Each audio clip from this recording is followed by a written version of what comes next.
What is going on, everybody? I would like to introduce you to Mr. Jose Rodriguez.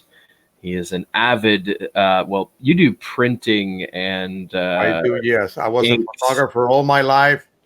Spent 22 years in the Army as a photographer, been all over the world, and this has been my life. And I have a channel pertaining to photo printing. Basically, I cover all of the major Epson and Canon photo printers out there and the technology behind it and how to print, how to get people back into the art of printing instead of digital sharing of images. That way, they can actually hold something. Right. But now I got myself into drones because I was a fixed wing type guy back when I was a teenager and through my early Army years. But then I couldn't afford it anymore. So What is going as a young sergeant, you don't make enough money to cover hobbies like that. So Well, first of all, thank you for your service. well, I appreciate that. Thank you. Yes, we actually have. It looks like Skipper Drones just entered. All right. He is doing his new Flywoo build. Ryan, how's it going? I'm just saying hi to Ryan. Hello. Tell us about this Flywoo, because I have your first one that you built, and I'm still trying to get it in the air. So tell us about this one real fast. This one here is running off the new Flywoo ESC. It's a 50 amp ESC, 401 ESC, and we got 2750 AV motors on here. Oh boy. We're gonna be running an F405 flight controller, the CAT-X red tail camera, but I'm eventually turning it into probably a HD camera rig up. But right now, that's on the camera that I have. Right. And the good thing about this frame here, it transforms into you can use the same frame, but you can also use it like a dead cat for an HD frame. Just by changing the arms, a true X, a stretch X, or a hybrid. Just by changing the arms on it. That's crazy, man. Yeah, it's a nice frame. 5mm arms. Now, are those carbon fiber? Can they delaminate with a hard enough hit? Pretty much, yeah. Yeah. Any carbon fiber. They hit a tree, you can pretty much guarantee delamination. Okay. Yeah. I watch a lot of people on YouTube that build their own copters, and I really admire that. That's really an art, and not something that I think I'm experienced enough to tackle yet. But I will actually attempt to do that. I have a machine shop, by the way, Dan. Really? Milling machines, lathe, drill presses, the whole everything, and so I can probably make anything you can think up. I could make it out of aluminum. Did I give you an idea? Well, I'm going to get into 3D printing also pretty soon as well. Okay. That's probably my birthday present. Okay. This is the world's smallest flying I've DeLorean. seen that. You've seen it. Yeah. I want an aluminum version of this, but lightweight. Aluminum's pretty light, so kind of like sheet aluminum. You know what I'm talking about? Like very thin, flashing aluminum. Have you considered 3D printing that? I have, but they're never structurally good enough to handle. Okay, so do they go through certain stresses that a 3D printer frame would not be able to handle? There are some different types of plastics that have a lot more flexibility. Right. If you can get a file for a DeLorean like that, and scale it to the right size, get your layer to be maybe like 0.2 millimeter diameter, and you can probably get some pretty damn good detail. But the problem is with something like that, you know how you can, if you use like vacuum type technology with styrene or whatever, right? You don't need to have any internal. With 3D printing, you need to have internal support. You have all these little bits of plastic internally, so maybe that won't work. 3D printing may not. Well, and that's the thing is, like, I wanted it to look like stainless steel, whereas aluminum you can do that with. You know? Right. I wanted to make it more official, so when it flies, it actually is like really shiny. Like, oh my god. Yeah, printing it would be no problem. Then you could take the result and you treat it. It's a really neat technique. You actually go get like a little bell jar, and you put a jar of acetone in it, and let the fumes evaporate, and you actually have your little plastic 3D printer unit there, and it'll sort of smooth out the edges. It tends to almost strengthen what would possibly be an area that you can have. If you have enough stress, it'll split because remember you have layers. This tends to sort of like fuse it together a little bit more homogeneous. Right. And yeah, it would work. I mean, an experienced 3D printer, that would be a piece of cake to do that. Well, maybe I'll have to talk to Captain Cook, or maybe Chris, or maybe even Heath. I'll reach out to Heath's 3D printing. Now they even have resin 3D printers. Yeah, I've seen that are cured by UV light, and the results are smooth as glass, highly detailed and smooth as glass. And then you go ahead and treat it with whatever finish you want to make it look like stainless steel. Sure. Oh man, we got Oz by Drone in here. Yeah. Greg is in here. What's up, guys? Tonight. Yeah, no, Oz by Drone is a mastermind. I love his channel is just tech. It's just tech. It's intuitive too, very intuitive. I like his channel, man. He's he's out there. Terry Webb, what's going on, man? Is the Bebop dead? Only a Nafi to live. Well, no, because and that's, I guess it's time to kick off this conversation here. So let's start talking Bebops. Let's start talking Bebop. So I myself fly Bebop. Jose here flies a Bebop 1 and 2, just like me.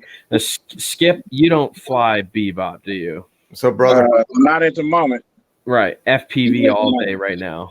FPV. No, I got the unique. I got the Q500. Q500. Oh, you do? Yeah, I got a 3DR solo. You want to hear something funny? I got the big boy sitting over there. I want to show Skipper something. The Phantom 3. Uh-oh. Yeah. That's right, man. Skip. He's into all of it. Yeah, Skip, I got to show you something, bro. You want to see something funny? Yeah. All right. You got a Q500, right? Uh-huh. If the Q500 made it and had a baby, this is what would come out. look at the shape of this. Yo, I actually reviewed one of those on my channel. This is the mini Orion. Look at I've seen that before. It's a Q500. I took the camera off because it was used. Piece of crap. But this was my first drone. This is what I flew around with, and it was great. The motors die. I mean, it's horrible. Oh yeah, the little brush motors, garbage. This was my first drone experience about 2 years ago. So, but yeah, now that I own a couple of Q500s, this is the baby. This is what pops out of a Q500 if it mates. I just when I have sex, this is what pops out 9 months later.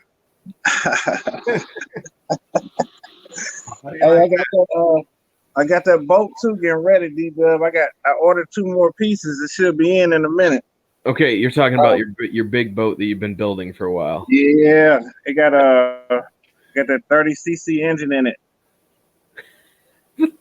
You goonie every time. All right, people are ready for this Bebop discussion. If you could put into this discussion, Skip, let me know if you got something to pitch in here. All right. Going forward here, there's been a lot of people saying that Bebop 2 is not supported by Parrot anymore, and that is accurate. Parrot is not supporting the Bebop 2 anymore. Now, what does that mean for us? Really nothing. It's open source. I mean, you can actually do quite a bit of stuff with it. So there's tons of parts out there. There's tons of refurbs. Christmas time, they're going to blast out a whole nother 100,000 refurb units. So yeah, you can get like ample amounts of parts for these things, man. It's no joke. And batteries, they got them. Screws galore. Yeah, dude. I mean, the real deal right there.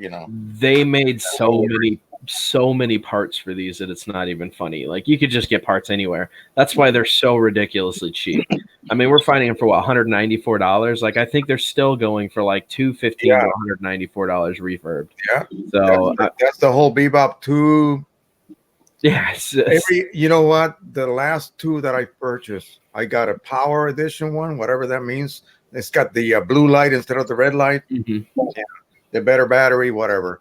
I don't know what they used to sell for. What was it, like $800 back in the day with the Sky Controller 2? Yes.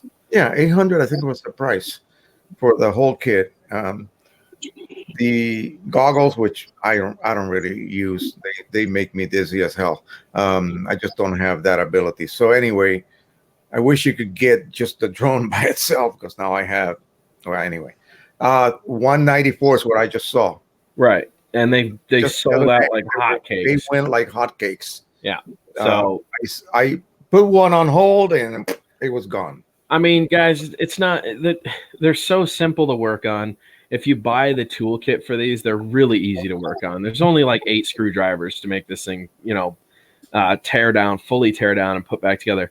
These are a lot of tech. Most of what makes this is the battery. Like once I remove the battery, this thing feels like I don't even think it weighs 120 grams, man. I think it's about the weight of a little over the weight of a GoPro Hero 7 with the waterproof case on it. That's the reality of what this thing actually weighs. This is a cute little tool set that I got. Yeah, that's a couple of bucks. I mean, exactly. They're so easy to work on, and they do offer full stabilization. They give you 3-axis point of view. Like this thing is so good, it can actually look all the way down underneath itself with that camera angle.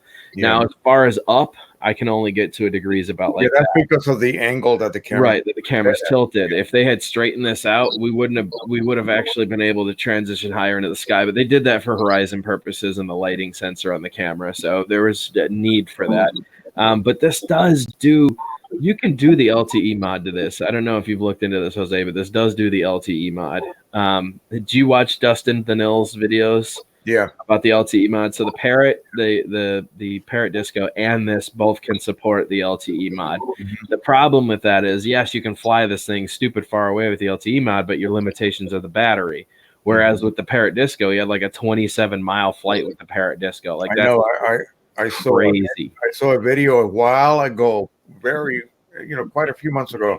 He flew to some freaking island, like you can barely see it on the horizon with his Disco. He had a couple of little disconnections along the way, but that was mostly the controller wasn't aimed the right way. Anyway, he flew to the island, came back. It was something like 10 kilometers or some crazy distance. He flew it back and landed it, and the video was beautiful. Oh my gosh! I mean, what do you want? I don't understand why people complain or just treat the drones so badly. Sure. I get that all the time. I was looking at that Bebop for a while, for some years though, but I love that camera on that Bebop. Yeah, no, it is really good. The only thing it's not really good for is night shooting. Before sunset and when the sun's coming up, it's not really great for those times. This is more of a drone that requires a lot of light. It likes to have overcast and downward sun cast. You never want to fly when the sun's in the camera's perspective, because when you fly into it with the Bebop, you will notice all of a sudden the footage goes really dark. And that's based on camera sensor. When they were designing these, I don't think they put a very good sensor in there for the camera. So I wish they had. Go ahead. He says love, and Dan laughs. I'm laughing because this is funny. Someone created an account that says never trops dying, because that's what I've been saying at the end of my videos now. Instead of never stop trying, never trops dying. I'm dyslexic, and I say things backwards sometimes. Right. So at the end of one of my videos, I think we're brothers, man. Yeah, dude, I know. Got the same problems. And, I'm telling you, bro. Anyway.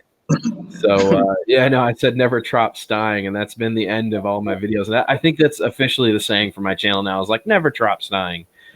But somebody actually just created a whole YouTube channel called Never Trops Dying. I like it. That's awesome, man. An honor for you, man.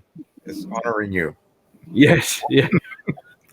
Look at it that way. It won't bother you then. This is true. Yeah. Okay. So the original question, getting back to that, the original question was, what are they doing with the Anafi? And the other sad part of that is that they're not doing anything with the Anafi. The Anafi's following suit with the Bebop too. They are going to discontinue any services offered for the Anafi as well. That includes parts and anything else. People are complaining already that they're having a hard time finding parts. It's one of the main reasons why I've stayed away from the Anafi, though I really, really want it, and I still am considering purchasing it. It's also being discontinued. Parrot has decided to get completely out of the toy market and the regular base consumer drone market, and they're aiming for higher standards for themselves. They're aiming for agriculture drones is what they're really pushing for. They want to start creating pro-consumer drones, not just consumer-based, but pro-based drones for professional use. And are there any hints out there as to what designs they're going to consider? they actually already have a couple of the agriculture drones out there right now. Looked. Yep, if you go to their page, they have some very expensive agriculture drones. That they've been I thought they had a huge announcement about the Anafi thermal. Well, that's supposed to be right. That was supposed to be used for farm. Like it was a beta testing for their farm designs, for their agricultural designs, and they tried it on the Anafi. And I'm not saying they wouldn't release it. I'm sure you can buy the package. There were some cool things they were designing for it. Like you could have the camera on the front and the camera on the back. One would be thermal, the other one would be video.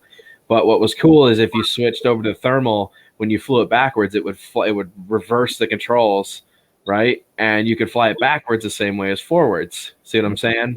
So it would just automatically make the reversal of the controls, which I thought was pretty cool that they were able to do that. You know, I don't know if they ever kept pursuing that because we really haven't heard anything about the Parrot Thermal in a long time. Like it was just kind of a like, hey, we have this and nobody bought it, and then it just kind of fell off. Yeah, what about the video? Would it be a combination like overlapping of the optical video, meaning your normal camera and video, and then have the thermal on top? So when you switch, actually, the thermal was going to be mounted on the back where the battery slides. It was going to be talking about the video file itself. When you view it, have the superimposed thermal results over optical results. I have no idea. I never looked at it. If you're searching for a child lost in a cornfield, right, you would see the cornfield in optical, and then you would see the hot signature of the child. Right. You know, I think that's what the DJI system, their thermal cameras do that. They actually superimpose the heat signature one on top of the optical one. I mean, perfectly registered. Yes. Never Chops Dying is funny. It says, Daddy, when I was born, you went one way and Mommy went the other. Oh shit. Actually, let me tell you how that played out. I'm actually really disappointed with my mom because I went to the party with my mom, or I'm really disappointed with my dad because I went to the party with my dad and I came home with my mom. So that was very disappointing the day me and Dad partied for the first time ever, you know. But it happens, man, you know. Yeah. So yeah, no, the thermal is really cool, man. It's too bad they didn't make it affordable enough for the consumer market. It was so overpriced that I was like, good luck getting people to buy that. Holy mackerel. Right. You know, and that's when I think they realize that the consumer market is great, but they're not making the money they want to, and that's why they're starting to pursue this professional grade, you know, agriculture drones and stuff. I forget what let's see. He said funny but a little creepy. Let's see. Oh, so that's what they're going with now? Yes, that's what they're making the transition to pro grade drones. What about the disco? Is that still going to be supported? No, the disco is done. They haven't supported the disco in a long time. They haven't? I didn't know that. Yeah. Nope, the disco is done. It was a very select release, and that's why I'm feeling really bad for Helder Hugo, who was the guy that put Parrot on the map. The Portuguese guy. Yeah, he crashed. He was the one that made Parrot popular. Yes. And he just crashed his disco, and he's having a really hard time finding parts for it. So, wow. Have you ever heard of the old man, Mr. Kent? I think so. Sounds familiar. He does Bebop, and his son bought him I think it was a Mavic Zoom. And really? He was like, "Oh shoot, you know, thank you." Right. So now he's flying his Mavic Zoom. So. Let's see if I can figure out this Parrot agriculture.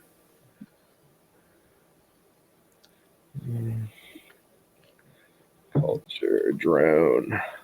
Well, yeah, I got something in the making. You know what camera that goes? That's the Ace Plus. A friend of mine bought it, and his brother crashed it. He asked me, did I know how to get him a good deal? So I hooked him up with a 3DR solo deal with the camera and everything. He sent that to me, told me I could have it if I rebuild it. Right. So I'm like, cool. So he sent it to me. I got the whole Typhoon H Plus now. Mm.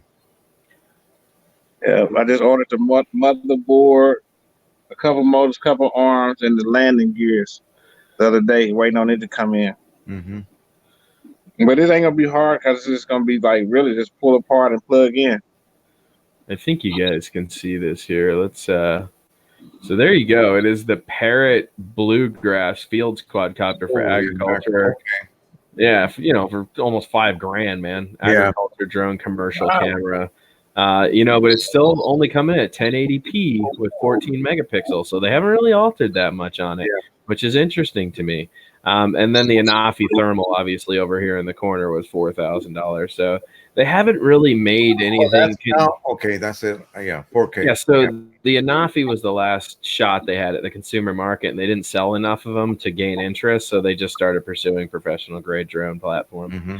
So, I mean, like I said, man, you get what you pay for, I've always been impressed with Parrot's ability to come up with really decent little drones that are affordable for everybody. Yeah. And but I think they're tired of it. They're tired of people saying, "Oh, they have all these flyaways and oh, they have all these problems." When I think the majority of the flyaways that actually happen are user error more than, you know what I'm saying? Like people flying near cell towers. That's just stupid to begin with. Why would you fly your drone near a cell tower? You're just asking for interception retrieval, signal interception. I may be wrong, but theoretically, flying strictly with your phone. Yeah, that's another big one. Flying with a transmitter that's where your Wi-Fi signal originates from, and use your phone simply connected to the transmitter rather than the other way around. Even DJI people are connecting their drones to their phone and then connecting the transmitter to their phone. No, that makes no sense. Anything can interfere with that phone signal. Yeah, no, I've never had a problem with anything ever. I hear all these stories, and I'm wondering, like, what the hell are you guys doing? I know, never. I have never. You blame the platform, thinking it's the platform's fault. It's not. I see so many videos about setting up your controllers, and I'm thinking, you're wrong. That's the wrong way. I belong to a couple of Facebook Bebop groups there too, and those are dangerous, man. You try to ask a question. Oh yeah, people will just get treated like crap. That's why I got out of all of it. I don't have time for this shit. That's why I got out of the Facebook groups. I'm done with all those, man. Well, you guys know my experience in Facebook. It's about as good as it is on YouTube half the time. Hey, we got Possum Pranks in here. If you guys are not subscribed to Possum Pranks, check out his channel. He is a new starting channel. He's actually kind of funny, man. He's a funny little channel. If you guys have not subbed up to Possum Pranks, he's a riot, man. He does some crazy stuff on his channel. I just do it because I enjoy it, man. I don't try to get too deep in it. It's too much like politics. It is. No, you got to have fun, man. If it's not fun, it's work, and then it's not fun. Well, and that's the problem that I was going through, and that's why I let everybody kind of have it. I was like, look, man, I saw and greatly enjoyed your little rant, my friend. Dude, I've had to remind. I was going like, yes. Yeah, I had to remind everybody, this is my channel, dude. Like this is music I listen to. This is stuff I'm gonna play. Like I do this as a hobby. It's fun for me. And when I try to cater to everybody else, then it loses its fun. You know what I'm saying? Like, and I don't want that. I want it to continue being fun for me. I don't care. So what? I lost half my audience. I'm sorry. You feel that way? Maybe if you just muted it, you'd have more fun and play your own music over the flight video. I don't know. But I'm having fun. That's as long as it's fun for me and it's enjoyable, I'm going to keep doing it the way I'm doing it. Yeah. So Ghost Mafia in the house. All right. Yes. So yeah, Ghost Mafia is another good one. Hey, did you ever figure out what that orb was? No. I saw that. I told my wife was really into that, that type of stuff. Let's just say. Yeah. She likes those shows and videos. And she couldn't figure it out. Yeah. The lighting was wrong. I mean, it should not even shown up. I mean, we saw it because the lighting was from our, point of view. But you saw it. Right. Well, because it caught me off at a second. I was sitting here and I was looking over there, and all of a sudden I saw something kind of float, and I was like, It's a little drone ghost. Shit, yeah.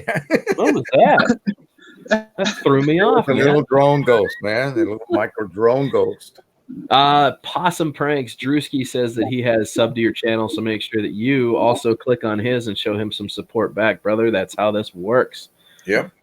So yeah, everybody here, man, if you don't know a channel, click on them, subscribe to them. We have Jose Rodriguez, who is currently in the panel right now. We also have Skipper Drones, who's gotten into the FPV side of things, building, programming, setting up custom firmware. He's doing all sorts of fun stuff. Are you running on Betaflight, my friend, or what are you running on? Yeah, Betaflight. Betaflight still? Okay. A lot of people have transitioned over to, I don't know, Clean Flight's not even a thing anymore. So Yeah. Clean Flight's done for, I think.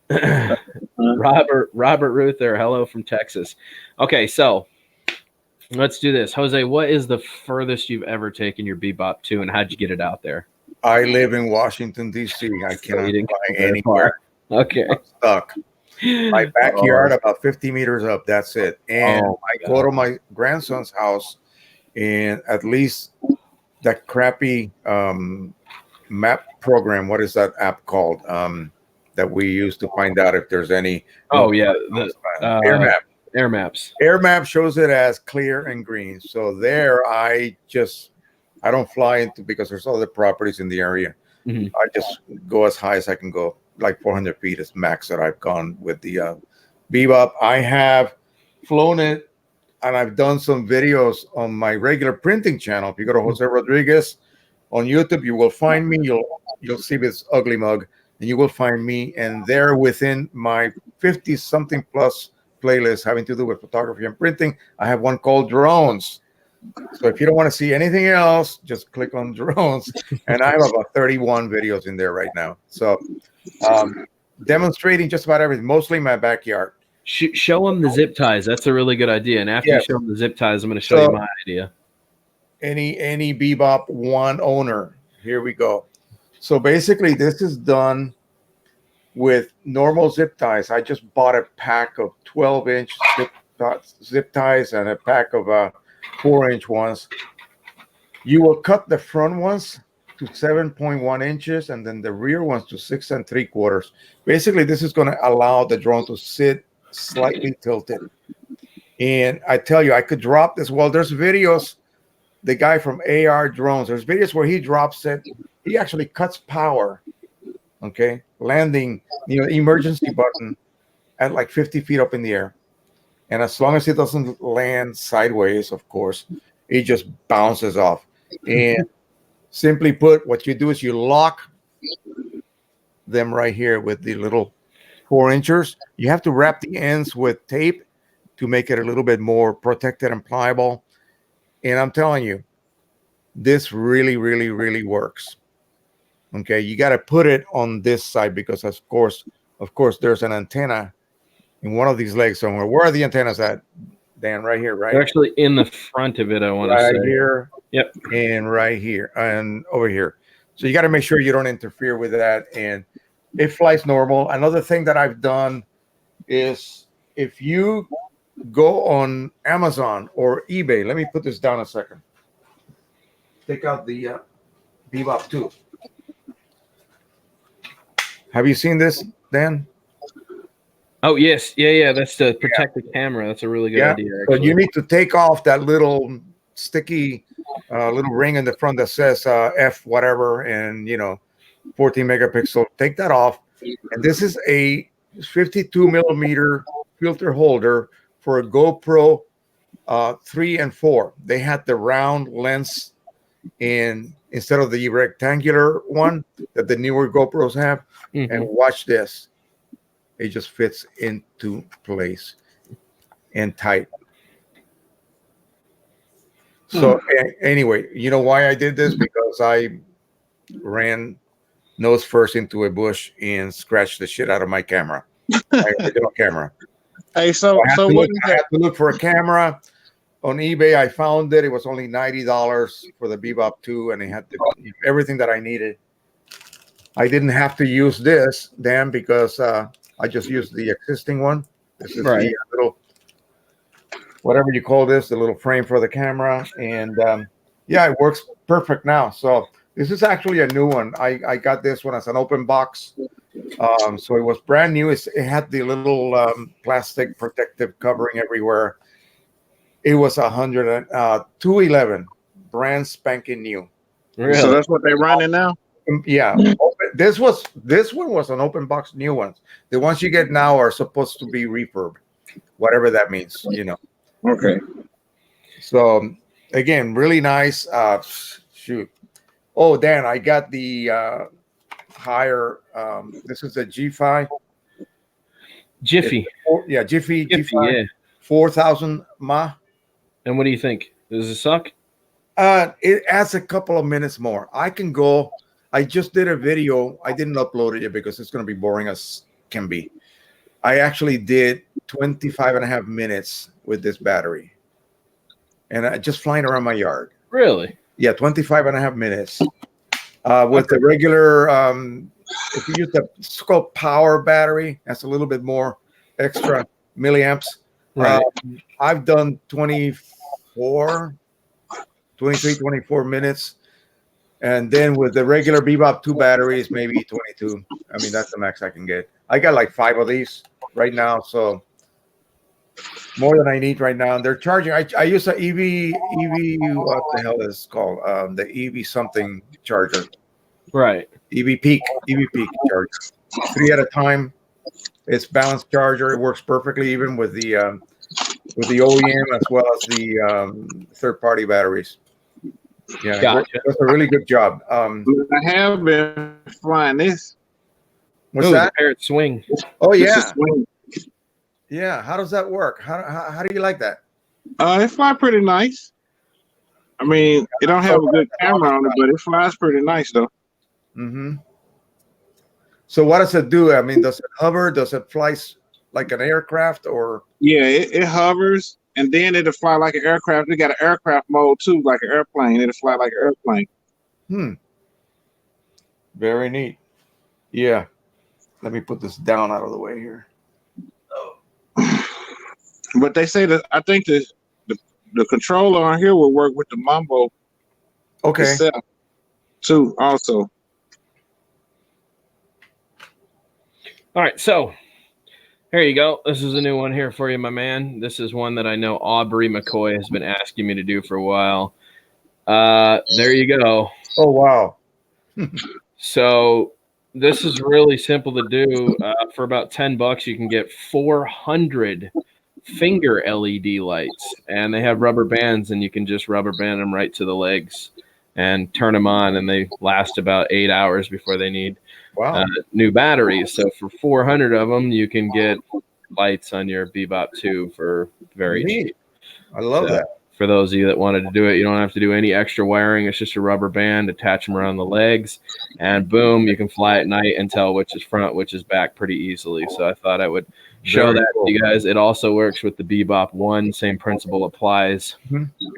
So if you wanted lights, these are finger LEDs. Those are like watch type batteries. Yeah. They come with 3 watch type batteries inside, but you get a ton. You get like a ridiculous amount. 400 of these things or something for like $10. Okay. So I'm talking like they come in a massive box with green, red, yellow, orange. Like you can choose your colors. I chose green and red because it's standard drone. Definitely dig that. Yeah. But this is if you wanted to do that, and you just turn them all off. They just have little off switches. You don't charge them or anything. So, I mean, if you know you're going to go out and fly at night, this is like if they go bad, you got another 400. Right. You just pull one off and just put a new one on and go. So, Nice. Food for thought. That's nice. Yeah. Let me show you something. Switch me back so that I can show you this. Yeah. Sorry. The Bebop 1, of course, you know that everybody paints the inside. Is that because of the optical barometer? The barometer has problems with light bouncing around inside that can get through the opening. Is that because I made the mistake one time to take this off and I took it outside and I immediately got a barometer error. Okay, well, it shouldn't mess with the barometer. The barometer is just wind that would mess with the barometer. Like as far as altitude, when it's windy, then it'll really toy with the barometer. But No, it's designed to. What happens is the optical flow sensor gets too much light going to it. Was my understanding. Like you can see through, and then it sheds light on there, and it distorts. It like causes a little haze over the camera. And so if you paint all that black, it doesn't allow the light to penetrate through both sides. All right. And then it has a clear image of the ground, which makes for a more stable flight. Yeah. It's also good for the sonar, so optical flow and sonar. That's what I was referring to. Yeah. So I'm using this model type paint. It's matte black. It works beautifully. Yep. The marker business doesn't, doesn't really work that well. That's what I used. Hard gloss black paint. Yeah. That way it can't penetrate it very easily. So yeah. So for people that have problems with your GPS on your Bebop 1 or Bebop 2, hell, you could get them for like $20 right now. Okay, so stock up. If you have I got 3 Bebop 1s and 2 Bebop 2s right now, and I'm thinking about getting a third Bebop 2 just because they're out there. Get your parts now, guys, before they're gone. Stock up on parts because you might need them. Skipper, you look like you want to say something. What? How much are they running now? The two Bebop, the Bebop 2. Oh, the Bebop 2? Refurbished it? Yeah, refurbished kits are about $190. The highest I saw today was $224. Right. On Amazon Prime. Sponsored by Amazon. Okay. And I think it even has a 90-day guarantee that you can just return it to Amazon. I can't argue with that. It is pretty hard. Argue with that. We got to answer some of these people here. We got you, JDS. How's it going, brother? Who else we got in here? Carpenter Rick says hello, JDS. We have. I'm going to start popping some of their comments up so you guys can see them because he has one for you. Can you see that? Me? Yeah, RC Fun. No, I'm not on YouTube right now.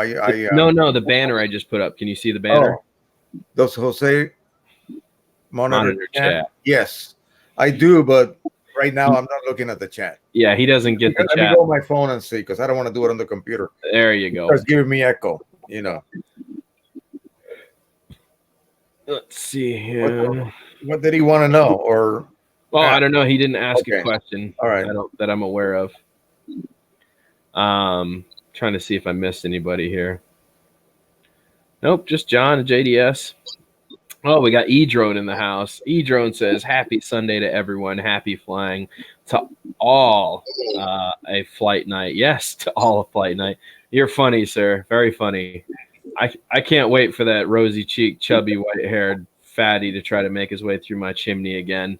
I need new toys for the channel. That time's coming up. No, somebody was saying that they have relatives named Rodriguez too. Well, that's like Jones, Oh yeah, yeah. Come on, and Jose Rodriguez is John Smith. Come on, forget it. Don't even try to find us on the phone book. He said he wanted to know. Here's what he said. I posted it for you so you can see it. Okay. He said, I wanted to know if you ever heard of Eddie Palmieri? Yeah. Who is he? Don't know. No idea. No idea. Anyway. E-Drone. We're getting some of the FPV gullets in here. Yeah, I like that someone created a channel off of what I said. Never Trop Dying. That's funny, man. That's creative. That's a good channel to roll with. He said, okay, a singer. Okay, thanks. I don't know. No, I'm afraid not. What about this? What about this little fly pad? What do you guys think of this? Okay, so I actually just sent my fly pad and my Parrot 1 off to a friend for his first drone. So I love the fly pad. I wish the fly pad was usable for more things like the mini drones. You can only use it with some of the mini drones. Like I'll give you an example. I wanted to use it for the sumo jump, the Paro sumo jumper. Have you seen those? Mm-hmm. It's the little thing with two wheels and it jumps. Okay, you have the old style here. Yeah, you got the old style. I got the old one. I want to get a new one, a newer one with the Bebop 2 batteries. How do you differentiate? Black. It's the only one. Black. Okay. Black is the only one that does it. So it has nothing to do with the number. Yellow, blue, red, nothing to do with it. If you get the black one, that was designed for the Parrot Bebop 1 and 2. All right. I mean, this works really nice. I love it. It's just those batteries are phasing out, though, faster. Yeah, these batteries are terrible. I got, like this one here, I got 2 crosses on it. That means this one gives me like 3 minutes, 45 seconds flight. That's about it. And then, boom, it's down to 10%. You better land. Then I got another one that gives me maybe 6.5 minutes. So, you know, it's just the age and the condition. This is junk right here. This is good enough for a couple of flights, and then you got to replace it. So I want to look into maybe the black one. I saw one for like 185. I don't know. I don't know if that's good or bad. TCM, you can buy them on eBay, my brother. Let me see if I can just pull up the link here. eBay. Don't you like how creative we get? And everybody says I'm not creative. I actually showed that a year and a half ago, one of my Bebop 1, but everybody kept asking where I got them from. So they're finger lights is what they are. And you can just go on eBay and search finger lights, or Amazon, search finger lights. You can get a whole box of them. Okay. I mean, are people wearing them literally? Yeah, like ravers wear them. They put them over their fingers and then they do all that crazy. But I was like, wow, those are perfect. They have green and red. You just strap them to the drone and go, you know?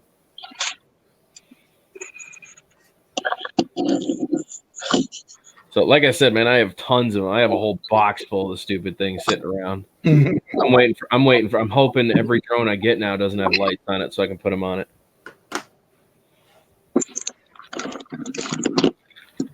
I think I made a mistake purchasing so many.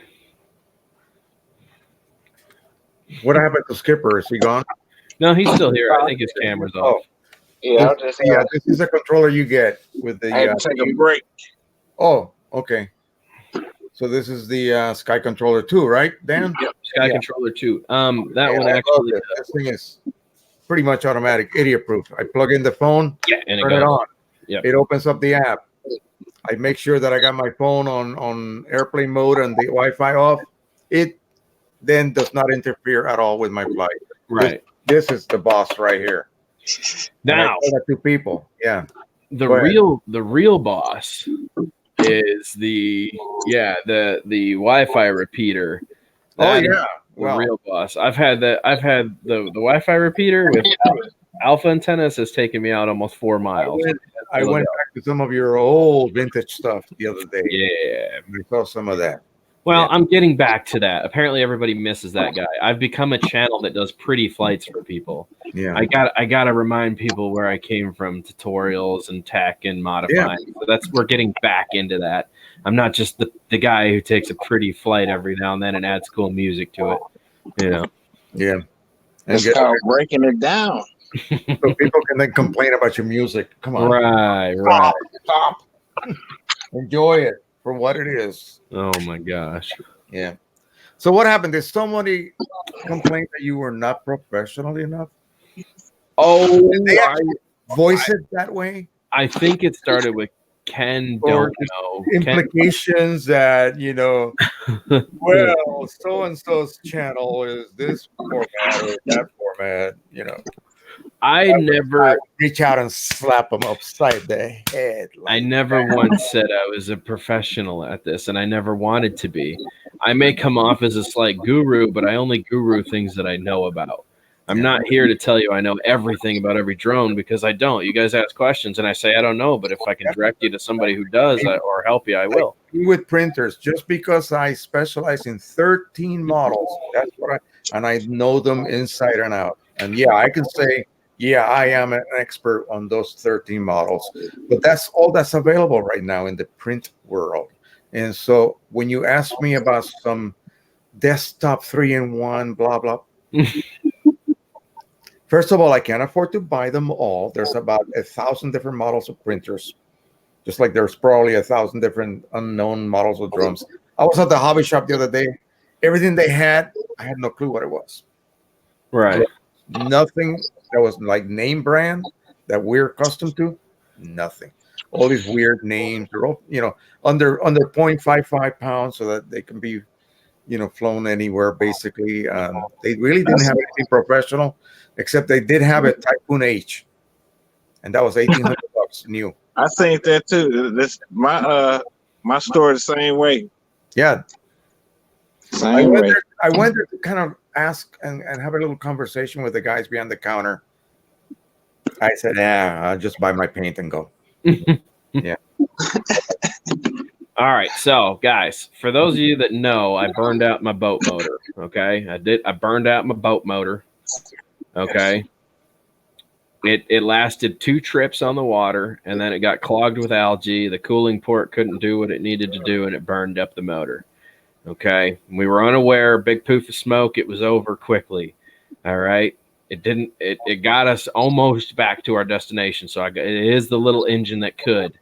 Unfortunately, the impeller couldn't withstand the very simple lily pad algae, and it toasted the motor. So I have an offer for a 2008 Tohatsu for $450 with low hours on it and a 6-gallon gas tank, 4-stroke, 4 horsepower. What do you guys think? That should get me about 7 or 8 miles an hour. Should work. Should we take that? Should we take that deal? You're asking the wrong guy, I'm afraid. I'm hoping there's. Yeah. I have this. I'm really weird because I have this attraction to the water, but I know nothing about boating. But it must have been a previous life, maybe. A previous life. Yeah, I just love when I went to Tampa for the first time, and then St. Pete. And my sister used to have a condo in St. Pete near the beach. I absolutely fell in love with that area. Right. It was like, this is where I have to live.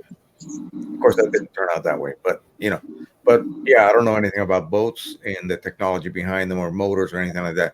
This is this was your trolling motor that burned out, or the main motor. You had 2 of them, right? I just had the one. Well, no, I have a trolling motor, which got us back. But I guess where I was going with that was, I have a trolling motor that was able to get us back, and that runs on battery power, obviously. Yeah.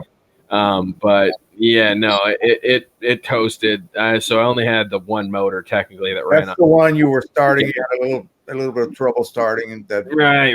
And it was impossible to tune. It was a little 2-stroke that had a crappy carburetor on it, and we gave it our best. I mean, we got out there, but when I got to pull the cord 26 times before it'll start, man, it was getting a bit ridiculous for a new motor, So I figured, what the heck? It was $192 at Christmas. I'd buy it brand new out of the box. It took forever to get a boat. Finally got a boat on the water, put it on there, and it lasted 2 trips. And I think we got about 10 miles out of the boat altogether before it toasted. Mm-hmm. So so I guess the question I'm asking is, should I take this deal, right, for the $450? Okay. And that's 2008 with about 26 hours on the motor. Or should I wait? My boat can handle up to a 10 horsepower, 9.9. All right, with the transom saver. Now, 9.9 is about 25 miles an hour on a tiny 14-foot boat like that. That's pretty fast. So I don't know if I need to go that fast. That's pretty quick for a little boat. A 7.7 might still be a little too much for that boat to handle. But like something in the 4 or 5, maybe 6 horsepower range might just be what I need. So he's offering a 2008 Tohatsu, which is I forget who makes Tohatsu. It's a very good brand though.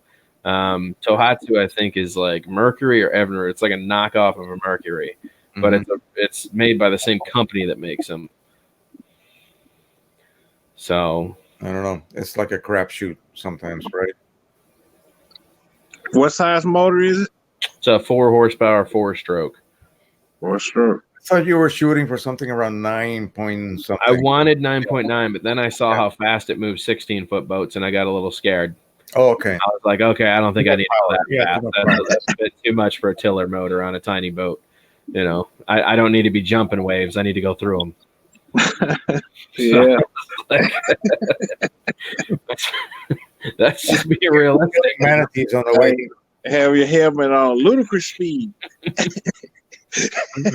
What's the matter, Colonel Sanders? Chicken? Yeah. Hey, Dan, let me share a little story that the other day I was out in the backyard. Every chance I get, If I get it's good to fly on the Uh-huh. app, I head out to the backyard and do a little flying. Um, the drone got up, auto takeoff, and immediately went backwards into my wall Really? on its own. Which one was it? The Bebop, one of the Bebop ones. Oh man, that's You know what, right? I landed it. I went inside the house and I checked it. Of course, I had to do a reset. I resetted it, and it was fine. What the hell would cause that? It was like it just had it. Like I pulled the right stick back all the way back. It just took off. Boom. yeah. So I've heard of stuff like that happening, and believe it or not, I've heard it's caused by flat trim. Okay. Well, I am probably the stupidest guy in the world when it comes to that. I do it every single time. Oh, the trim. Flat trim calibration and compass calibration. Yeah. Even though I don't fly anywhere else, okay? You may have your own problem there, man. I'm going to be honest with you. All it takes is one simple calibration to be off, even in the slightest. I find that it's really good to take it to one good location and set it, unless you travel outside of state. If you leave the state, then I find it's good to do. My worry is that you can calibrate all you want, but your calibration movements may be slightly different every time you do it. And one time you have this shitty calibration going. That's why I don't like to. Once I set it, I don't like to mess with it unless I'm having problems. Maybe if I get a good flight out of any one of my 5 Bebops, I'll leave it alone as long as I stay here. Now, the moment I go elsewhere, and I've been exploring some areas. There's this beautiful dam that has a park attached to it, and I checked it, and it's open. It's clear for you to fly. So I'm looking forward to doing that, but it scares me to death that there's water. I mean, on these forums that I go to, Facebook groups, people are constantly flying their Bebops into water. Right. And I don't know. I'll stay away from the water. I'll stay around the shoreline, but it should be really nice scenery, beautiful scenery. So that'll be the first time I actually go out of my little comfort zone. Either my grandson's property, he has 6 acres of land for me to fly in, and then other places in the area. You got to remember, DC is like Orlando. You found out about Orlando, right? You can't fly in Orlando. DC is like that. You can't go really anywhere where you can actually legally take off and fly and do anything fun. Not at all. It's not allowed. So I got to go into Maryland, outside the area, the metropolitan area, and find areas that do allow you to fly. I did a pretty cool video of my grandson's cousins. They have a big property with a stables and a pasture and 2 horses, and probably close to 4-acre pasture alone. And I thought, what the hell? Even though it is supposed to be restricted in a way, I stay within the boundaries of the property. I didn't go more than 50 feet up in the air, and it was beautiful. It was like flying on rails, man. You know what I mean? It was like flying on rails. And the next thing I want to do is I want to do some waypoint on the Bebop too. Have you done that yet? I have, actually. I scared the crap out of myself. I scared the bejesus out of myself doing the waypoints because I should have taken off, gone up in the air, and then executed the flight plan. I didn't do that. That was really stupid.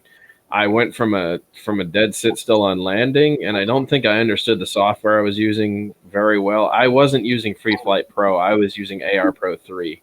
Yeah, AR Pro. And I did not understand the software as well as I thought I did. Man, I was all prepared. I'm like, yeah, this is going to be fun. It's going to be a good time. I'm going to have, I get it. I fly the Solo. It's way more advanced. It's got a much more advanced system on it. This is simple. I forgot to set a takeoff point. And so what I did is when I hit go, it just shot up in the air and it immediately started its path to travel. And I was like, oh no, it was heading right at the neighbor's house while going up. And it just cleared the roof by like that much. And then it just cleared the neighbor's tree and it kept going. I was like, oh my God, that was about to end really bad, So I was like, AR Pro, is that maybe for waypoint missions? Or does it for regular flying as well? The what now? The app that you're using, AR Pro, is it called? Yeah. I do own that as well. I got the Auriga and also AR Pro because back in the day when I first got my Bebops, the app did not like the newest version of Android. Right. Every time you took off, it would disconnect. And the drone would just sit there and hover. You have to grab it and turn it upside down. I didn't know You know, Bebop had. I started exploring. I didn't know you yet at that time, so I started exploring, and people kept suggesting this other two applications, which cost money. So I got them. I got them installed right now, but I don't have the nerve to use them yet because now with the newer version of Free Flight Pro, I have no more cutouts. Well, okay, so AR Pro 3 went back and reworked their entire system at the end of 2018, so it works a lot better than it originally did. I've had no problems with AR Pro 3. What's interesting about it is that you get all of the features that you have to pay for on the Free Flight Pro right. for free in AR Pro 3. But before, when they first got started with AR Pro 3, it was having a lot of problems. Right out the hole, man, it was not working well. People are having all sorts of flyaways. It was extremely unstable software. It was just all over the map. Okay. And then as they got better and people started reporting their bugs to them, then they were able to start fixing the coding problems. And then their final release was 2018. There's no reason for them to mess with it because it's still getting along with all of the software that they produce. So it's a lot more stable now than it originally was. So that's what you get when you run into third party. When you purchase third party apps, man, you got to understand you're playing guinea pig right out the hole. So, and let me see something here. I didn't know it had waypoint. Bebop 2. Yeah, it does. Mm-hmm. It sure does. AR Pro 3, I have that. And what about Auriga? Isn't that a French? Have you ever used Auriga? Looks like this. Wait a minute. Oh my God, that looks horrible. See what I mean? Right there. That's interesting. That is supposed to be for Bebops. I saw a so basically saying joypad not available because nothing's connected yet. So this one is for actual flying. Right. It's a slightly different telemetry type system than the simple one you get from the Free Flight Pro. But I think the other one, AR, is, as far as I can tell, the thing to get for waypoint missions. I don't think it's meant. I didn't think it was meant for just free flying, right? Where you're in control of the flight. So far, I just stay with free flight. Yeah, I mean, I don't feel like blowing another $20 on their app. Honestly, I'm gonna stick with AR Pro 3 because I paid for their tracking ability on the Bebop, right? And it doesn't work very well. The reason I got it is because back then, before they did the final update of Free Flight Pro, they finally fixed the problem with the newer version. I would have had to buy another phone with an older version of Android because the newer versions just didn't get along with it. It would just immediately, the moment you took off, the moment you activated the props, it would just disconnect. Right. And, unless you were flying with, say, maybe like a Sky Controller 1 and no phone, that's the only way you could fly back, not with my new phone, it would not allow. So then they did an update on the Free Flight Pro and they fixed that problem. All of a sudden I was getting no disconnects. I was happy but I had already bought the other two apps too late. Right. Yeah, so I own them now. So yeah, I mean, same thing with me. I own them, but like I said, I still do like to mess with them. They're nice apps still to play with. They do offer things that Free Flight Pro doesn't offer. So I was unaware until I plugged in the other day to my monitor that the Sky Controller 1 actually had its own version of Android on the transmitter. I know. I saw that, and I'm going like, "What are you talking about?" Yeah, no, it runs like when I physically plug it in, it says Android, and I'm like, "What?" The controller has its own version of Free Flight built into the transmitter. I've never, You plugged it in via HDMI. HDMI, yeah, and I Protector, right? activated it, and all of a sudden on the wall it said Android, and I was like, Holy "What man. the heck?" And then all of a sudden it popped up with Free Flight, and I was like, "I don't even need my phone." I was watching you carefully last night, and I was like, "What is Dan doing? Yeah, Where is his device? You know, yeah, no, no device how was is he connected. getting, the Free Flight Pro?" Legit, man. That is new, man. That is news. I really didn't know that existed. Interesting. So apparently, if you bring a monitor with you, and I didn't know that before because before I was connecting my device and I could use my device. That was the first time I had plugged in the transmitter just by itself and turned it on, and then I went into my room to grab my phone, and I came out and it said Android on the wall, and I was like, really? So you can still connect to your device, your phone, but if you don't connect your phone fast enough, then it pulls up the version that comes built into the transmitter. And that's why I was like, this is actually kind of cool doing it this way, because you don't have to have a device connected to it. Yeah. This is different than plugging in your Sky Controller 1 to your computer to update firmware. When I did the firmware update to the final, I don't think there's any more updates. Everything I have is up to date now. Right. I did see some sort of, internal software on my screen that, but that was just with a USB connection. That was wait a minute, no. You have to connect via HDMI to your computer to update the Sky Controller. So I did see that. It never got my attention. Yeah. So strange. Oh boy, I got a message from the motor guy again here. How many guys you got? How many guys are watching this? Currently, what do we got here? There are 20 people here. About 20 people. Oh, good. It's been constant in and out traffic. It's pretty good. Remember, guys, don't forget to smash the like button. Make some love to it, man. So we got 21 likes right now. Yeah, you're not doing too bad. 20 watching, and then one guy, some dummy, did this. Oh, support. Yeah, we must have said something unprofessional. Oh no! Gosh, Dan, when are you going to finally learn? I'm out to offend everybody. You need to be professional. I told you, but I threaten you. The minute you turn professional, that's it. I am unsubbing you. I don't want to be professional. I'm good. I just do this. Last you saw of me on everything. Keep it like it is, bro. I'm not watching, just lurking. What's up, Mike? Yeah. All right, so check this out. I'm going to plug all this in right now so you can see this. Give me 1 sec, all right? I love that. JDS Flynn, flying, Canuck. Yes. All right.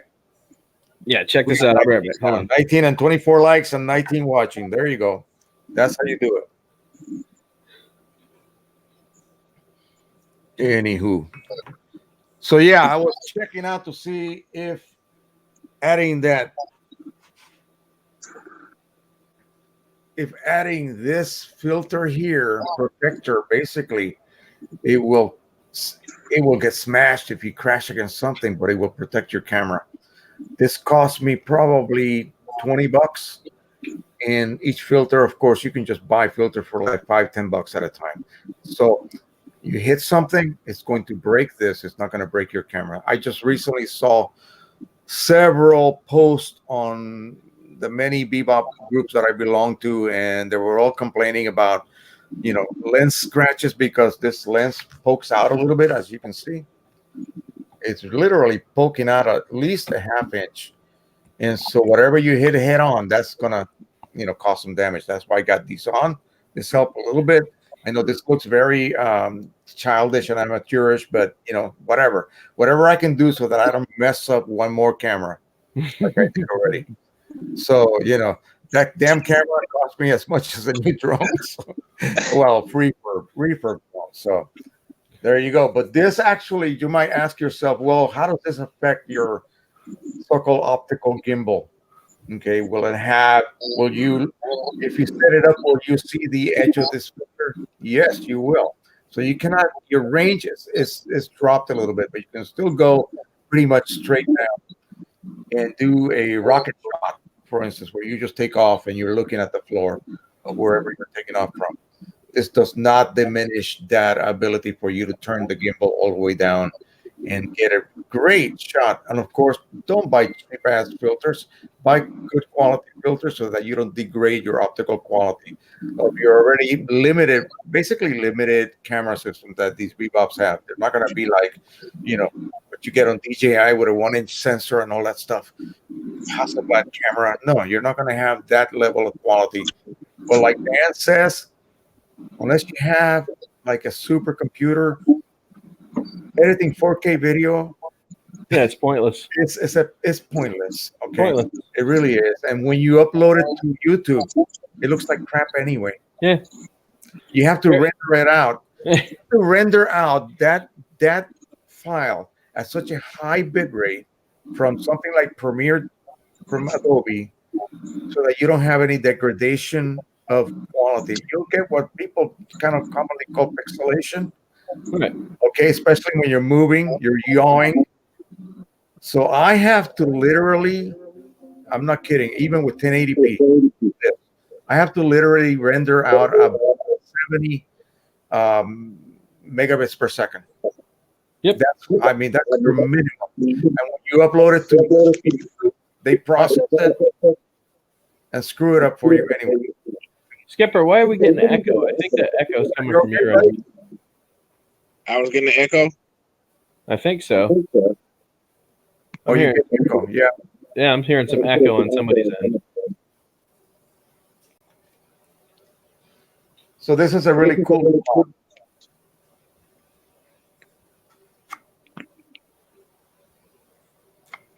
Boom, you're done.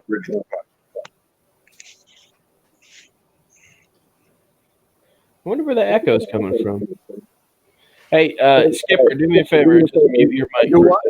Maybe he has to both open up for audio. Yeah, that's exactly what it was. Something was happening on If Skipper's I try to watch on YouTube, I'm watching right now on the app, your app that you turned me on to. Yeah. The streaming app. Right. So I get no echo. But if I turn on YouTube, there's a echo. Yeah. lag. There's a middle lag. All right, check this out. Oh, sorry, I got this. So I wanted to show this to you real fast here. So apparently I need to bend this back and point it up in the corner. Okay, so you can see the projector right here, my micro projector, right?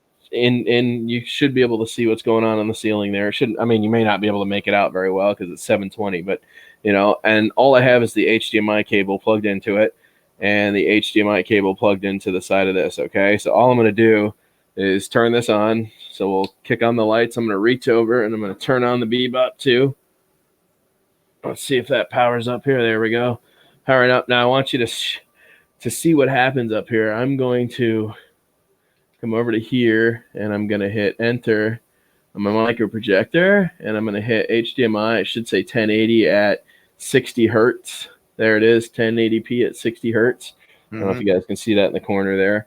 But I'm just gonna wait for this to boot. Wait until you see Android just randomly pop up on the ceiling.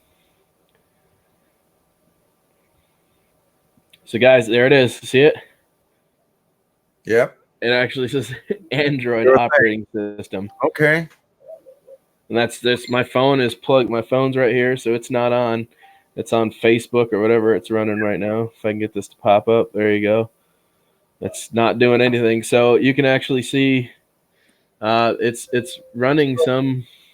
Damn. So what version of FreeFry Pro is that?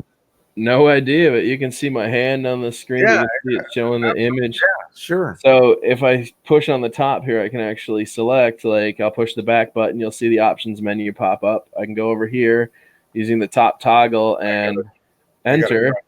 Yeah. And then it brings up FreeFlight Pro, and I can come right over and check out all the options menu that's available to me. I mean, it looks just like, see, I got all my list of Wi-Fi manager, discover parrots, drone settings, buy a drone, like everything. It's all built right into the transmitter Sky Controller One. I didn't realize that, until we started playing with this.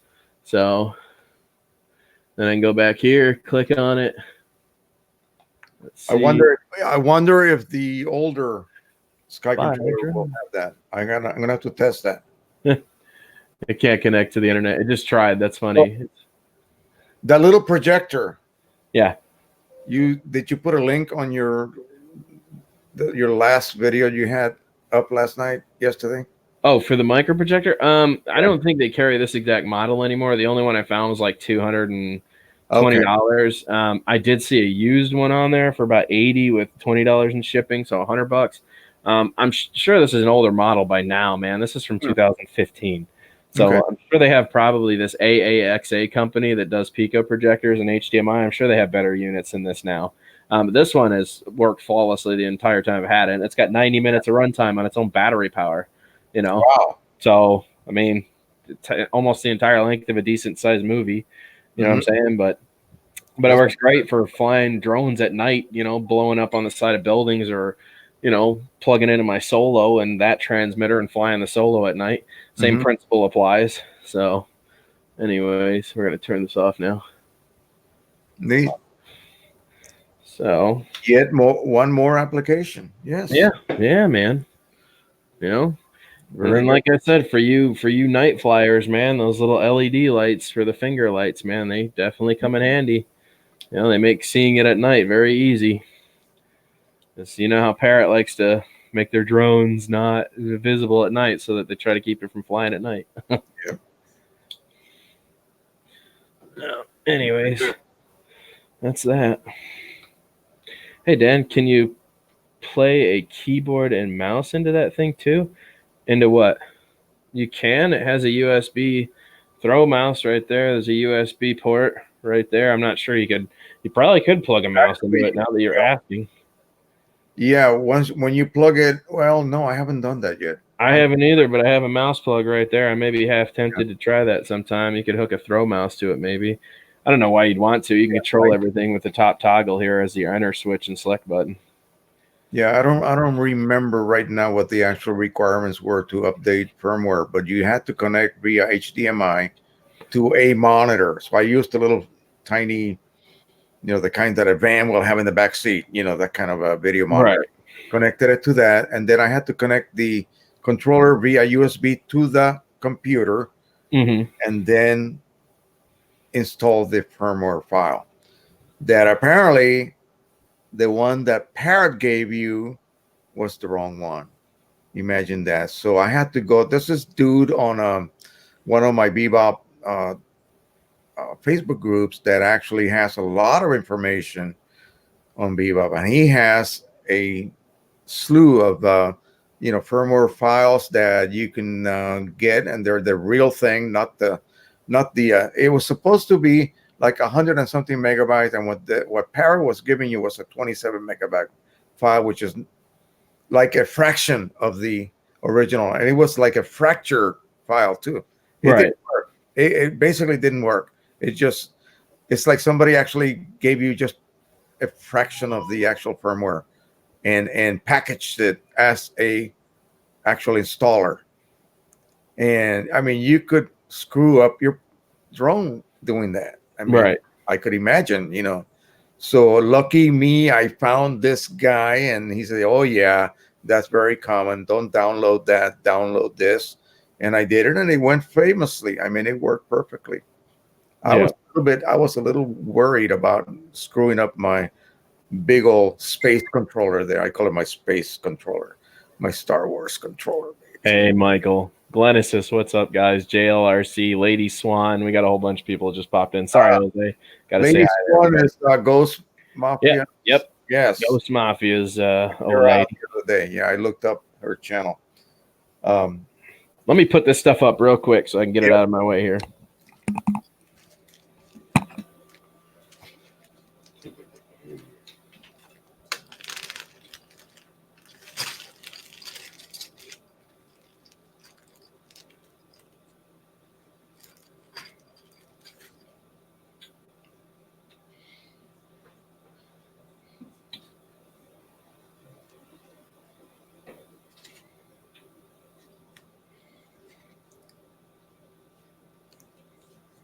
So you have a Bebop 1, right?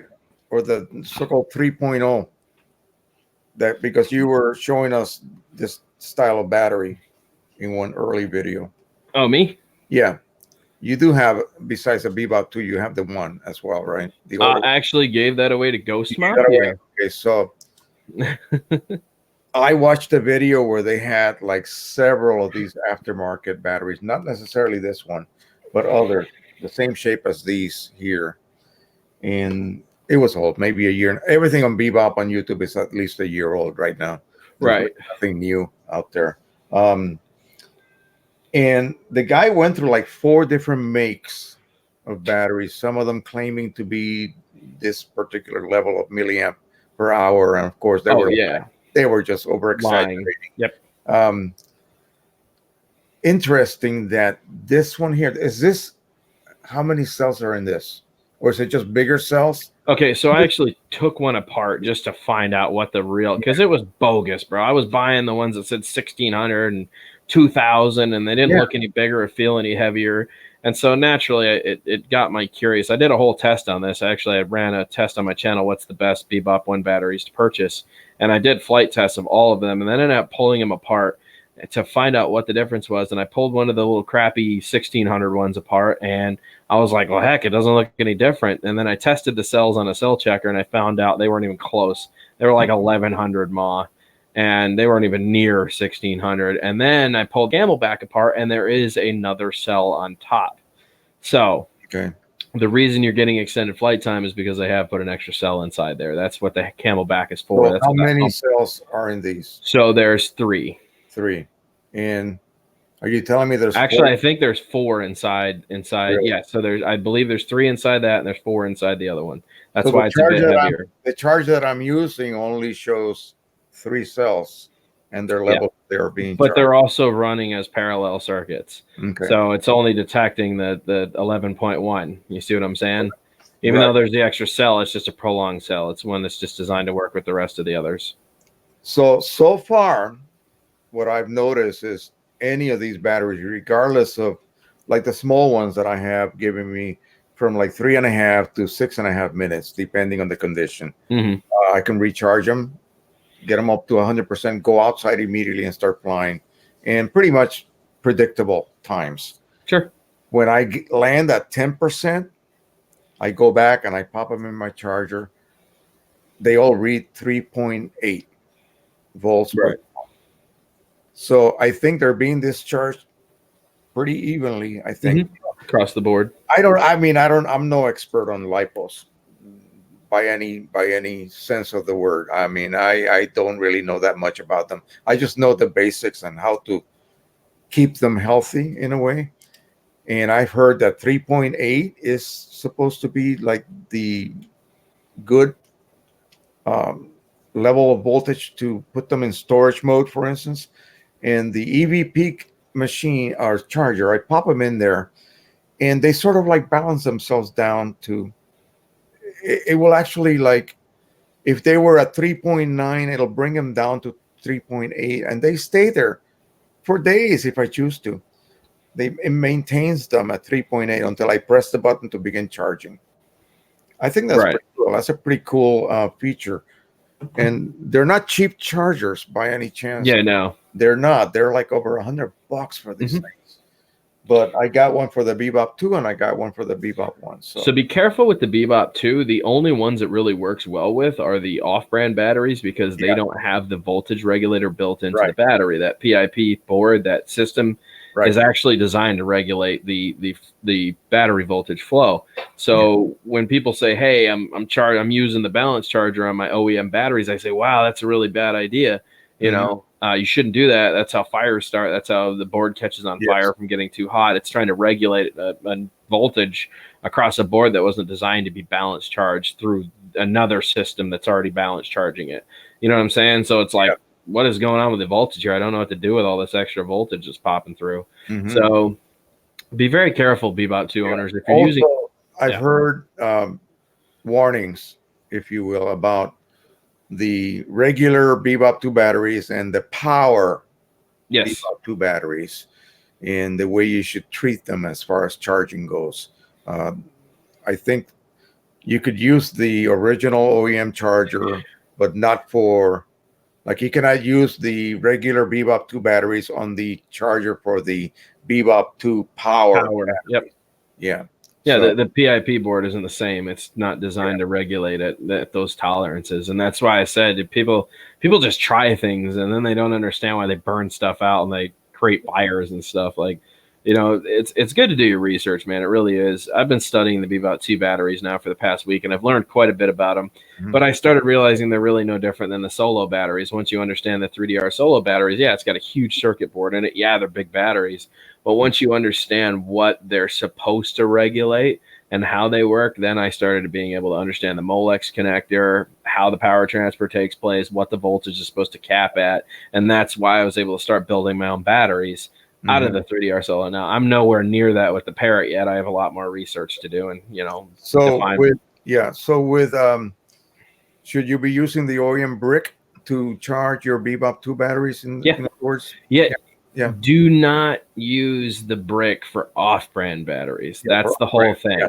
Right. It'll blow the off-brand batteries because there's no voltage regulation system on them.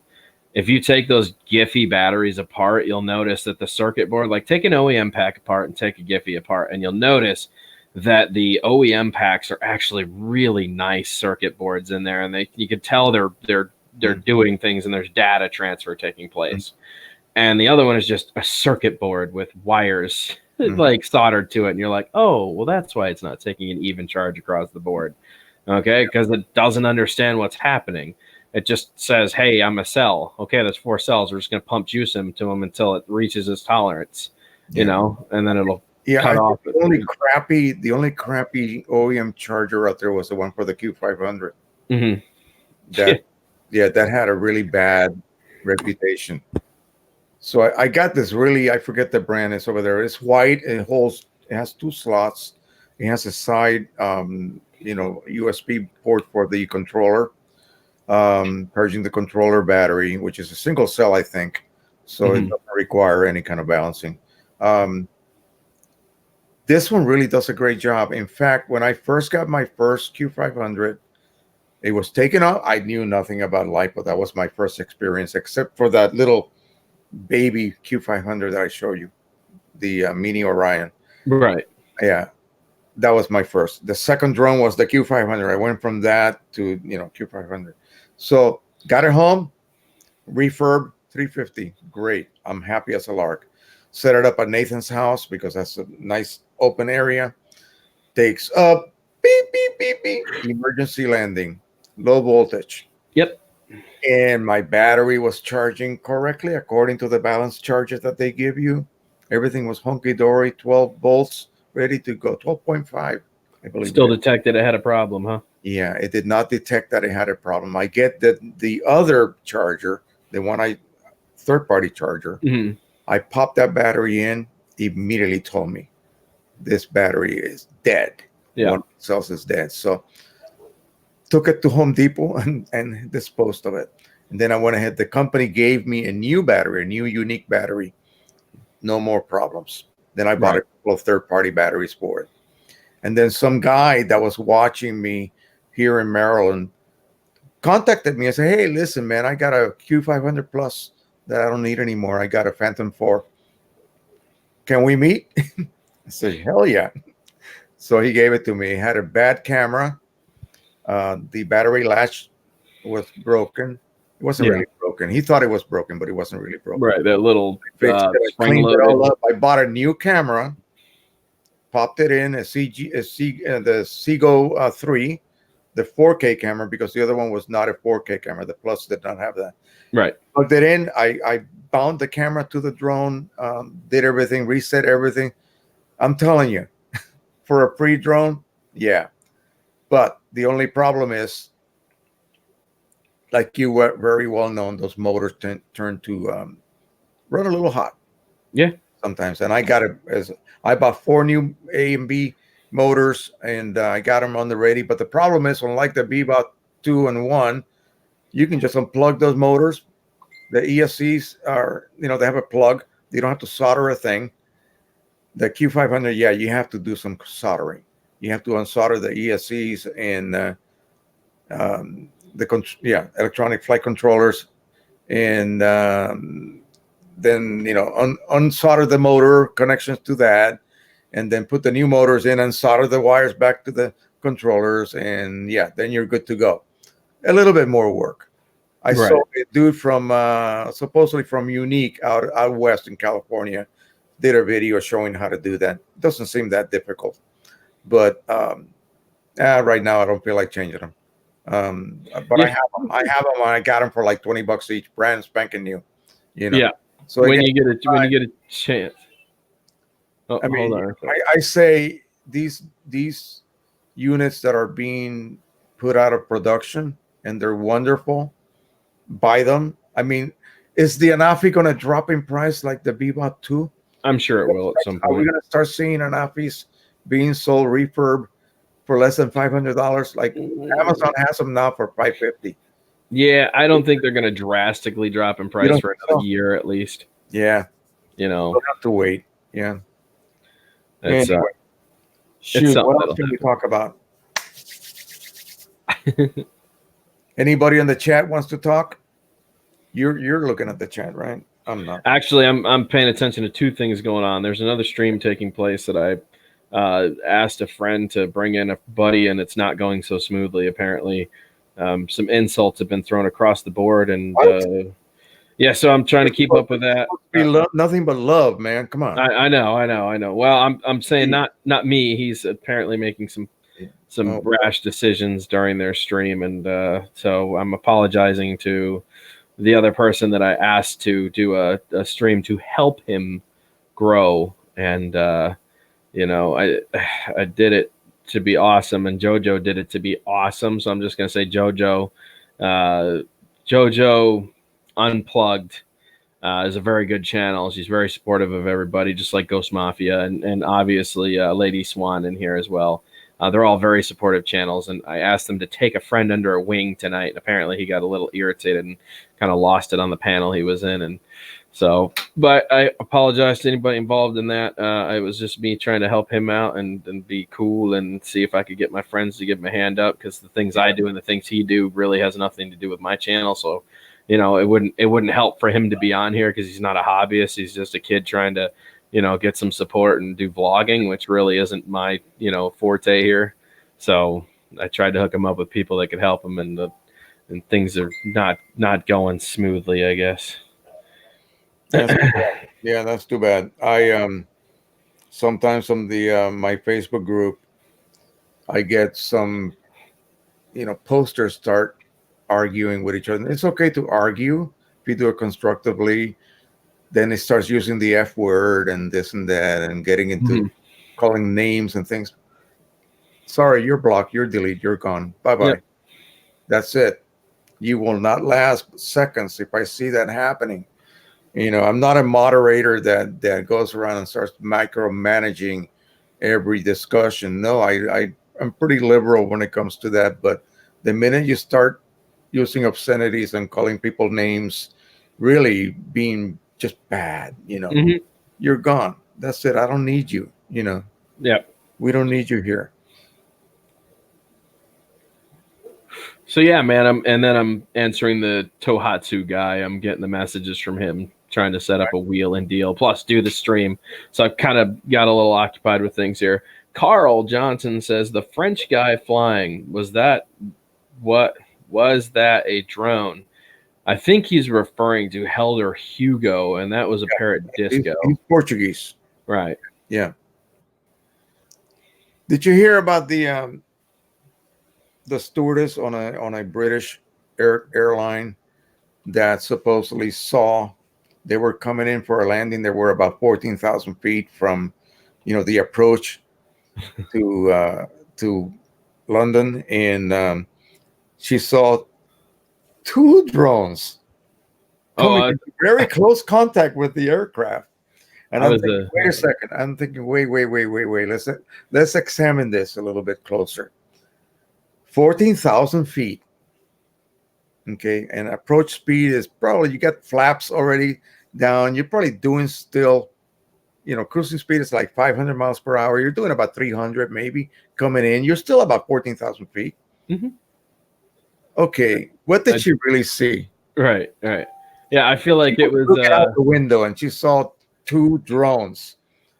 Please. What's that TV God, show? what is this vendetta that they have? I know, against drones. What the hell? Yeah, I feel like it was the Twilight Zone with Captain Kirk. Like, there's someone out there. There's something on the wing. Like, what? Oh man, remember that movie? Gosh, with that big alien-looking thing on the wing, tearing up the. Yeah, there's someone out there with Captain Kirk. Something on the wing. Like, what? Yeah. Oh my gosh. UFO or drones too now. There's going to be a lot more. People are going to start seeing things. Oh yeah. Assuming that there hasn't been a single death associated with any kind of drone aircraft contact of any form, any shape or form so far. Island. But we're going to hear more about that, and it's going to be, then the powers that be are going to start creating more and more regulatory rules, and just reaction, really. JDS knows Guys my mind. like you and me we're going to fly inside a gymnasium. Inside a hangar and fly in there under control conditions. That's all right. Thing. JDS says, drone worship, what do you think of the Xomi Fimi 3? I want it. I honestly don't care about the pros and cons. I want it. It's a drone I've been looking at for a while, the X8 and the Fimi A3. The A3 or the other? The X8 or the A3. Yeah. That's what I said. They're two versions. I want them both, honestly. I want to play with them and see what they're about. I'm starting to become quite impressed by Xomi, honestly. When they dropped the what was it, the 4K Me drone, I thought that was a great start for them. I was actually quite impressed by what it offered. Even though Ken Heron didn't really like it, I was quite impressed by it. I thought it was a great starter for a company coming off of making Wi-Fi repeaters. It's like they jumped right into the market and started doing some pretty incredible things. And I'm not going to speculate on pros and cons till I have one in my hand and I get to test it and then say what I think my pros and cons are. Just because that would be jumping the gun on something I really have no idea about. I think it's a fair price point. I think the company is a fair company, and I think they try to work with everybody. So I think it's probably a good purchase. There's a guy called Idaho Quadcopter. The Fimi, and also QC guy. He's a weird dude. I'm not into Chris. He's a weird dude. He used to be a Hubson guy, remember? Yeah. Me and Chris are not. We're not friends. I'm just saying they own the same drone, and the Idaho Quadcopter, I think, does a better job because as soon as there's an upgrade available, he will install it and perform a video and do some flights and see what happens. He kind of, you see, and that's the problem. That's the problem, though. That's what I used to do with Hubson. I was that guy, and then when I left, Chris saw it as his opportunity to take over, and he did. And I give the guy kudos, but I told him, I'm like, at some point, Hubson's going to do something you're not going to like, and they're not going to listen to you, and they're not going to agree with what you have to say, and that's exactly what happened. It turned out he got burned just like I told him he was going to get burned. I said, dude, you're just following the same footsteps I went down, bro. The company's going to burn you when they realize they've gotten everything they can. Saw the light. I mean, down the road later on, but so it is what it is, man. So the Xeno, where's the Xeno right now? Oh, I hope in the trash can. I think it's doing a lot better. Idaho, he's been testing it every single update. They can't land worth a shit as far as, excuse my French, as far as precision landing, which they claim they have available now. Although I think for the Fimi, or is it the Xeno, it's a beta. Okay, they strictly call it a beta feature, precision landing. The problem is one or the other, I can't keep track, uses the actual video camera to locate the landing pad. It's not like DJI that'll land on anything. Wherever you took off from, that's where it lands. With these, you have to have a landing pad, something that it recognizes. And they have tested everything you can think, every different mode you can think of, from hovering above the landing pad for a few seconds before you go off on your flight, And then when you activate it and it starts to come back, what it'll do is it'll lower the camera straight down. And then you see this little targeting indicator trying to find that landing pad. And it finds that we found the landing pad, it says, and then it just leaves it. And it lands 5-6 feet away from it, which is shit. It's fine enough for me. That's close enough for me, if you ask me. But yeah, they got rid of the Xeno drop. When you take off, you have that little rise and then immediately falls down. New firmware took care of that problem. The FIMI suffers from horizon tilt on the camera. Okay, Right. and when you yaw in certain directions, it will sort of fix that. But then when you yaw in the opposite direction, it will introduce that tilt again. And it's got to be something physical with the gimbal causing that. This poor guy, he does the best he can, and what he's doing is every time you get a new firmware update, he installs it, and then he does a video to see what the changes may be. And of course, the language that they use, like, what is this, what does this new firmware do? Well, it does this, very cryptic descriptions of what it's supposed to address. You go like, what the hell does that mean? Blah, blah, blah, blah, blah. Yeah. Right.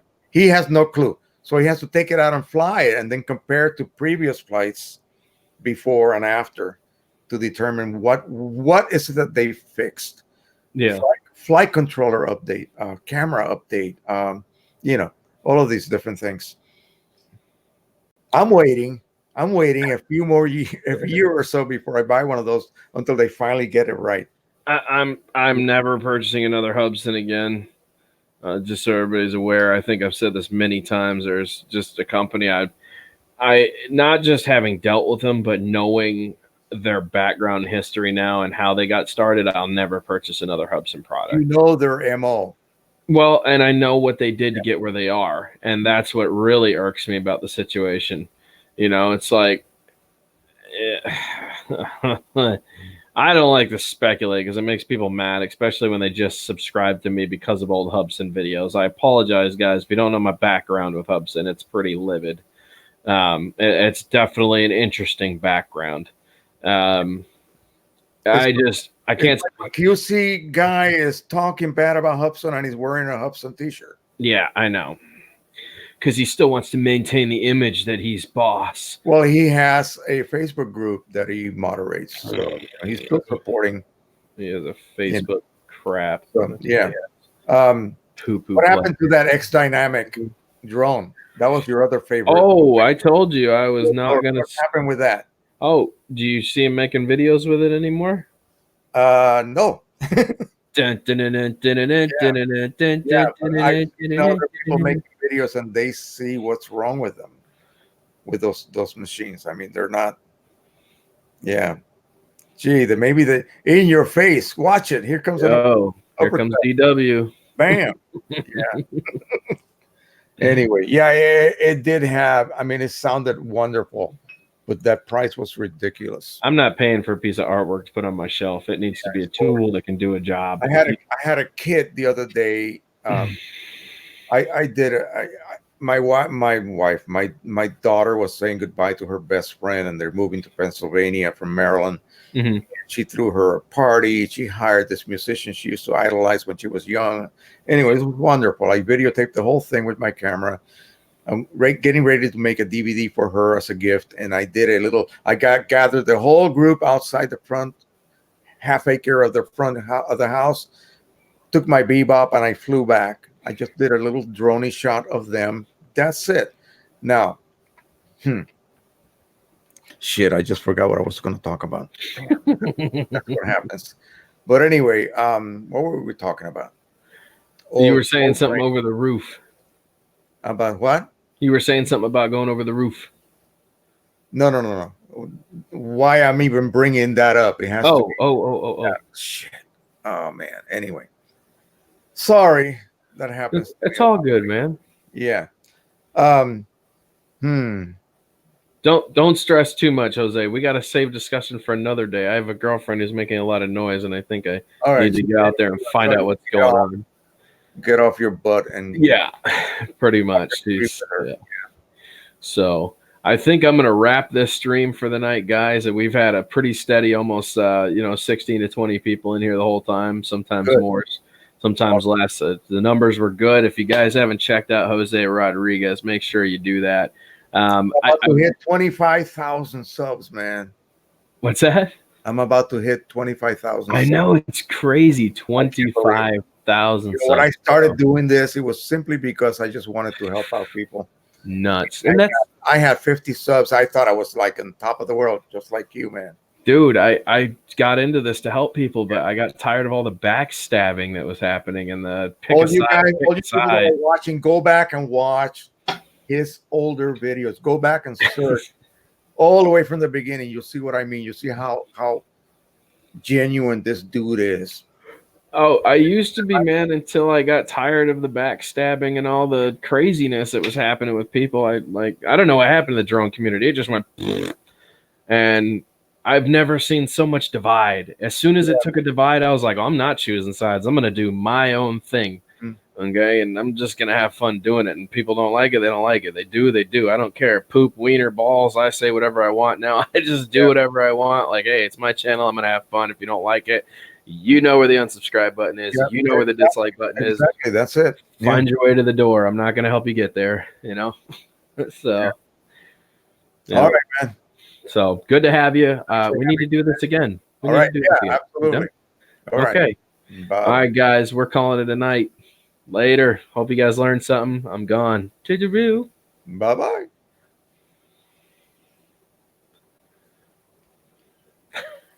PD Tech.